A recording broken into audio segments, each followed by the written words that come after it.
Within the Settings tab of Customer Information, a variety of pricing and statement functions appear. The core part of the Settings tab is sitting within the Pricing button. Normal, by default, is retail. This indicates that the customer will be priced at retail value for what's in the MSRP list price of the product, and it's the list price that actually gets put on the invoice. The promotion can affect the price, all those things, but the core pricing for this customer is set to retail. They get the retail price. Other functions you can do within pricing are ABC column pricing. This is, in practicality, an older process. I don't know that many actually use the ABC pricing because it does get involved with a very manual process. So there are other better ways to do that today. There is e-catalog cost. That is the replacement cost, which will be the billing price to the customer. There's no margin in it. It is straight on across to the invoice for whatever the current e-catalog cost is of that item.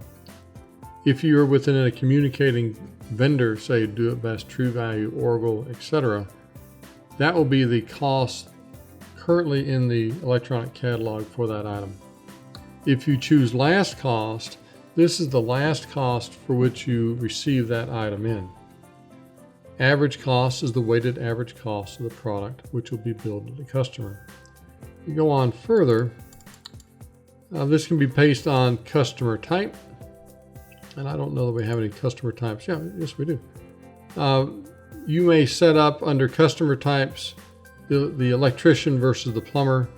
Electrical group will have a particular selection of departments, and we'll again fill in some more information on that.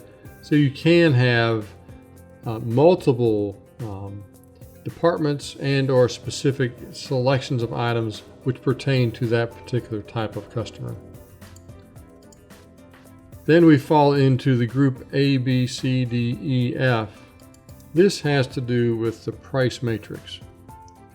In essence, a price matrix utilizes particular groups as columns, and then the items are assigned to product codes. So through this matrix of customers versus product codes, you can assemble a quite dynamic pricing schedule, which can include retail plus, of all things, a retail minus, a cost plus, and actually the various cost plus scenarios of replacement cost, last cost, average cost, etc.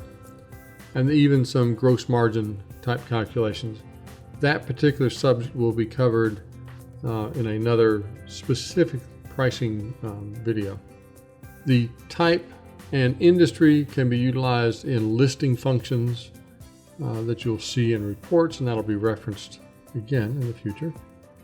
The date added of this particular customer. The statement type. Typically today, the collated balance forward is the predominant statement type. There can be particular groups of printings that occur. That's again be a subset talking about statements. Then there's include invoice details when this particular customer's statement is run. And this can be an emailed invoice at the point of sale and also email the statement with details. So this right-hand side completely controls the statement process.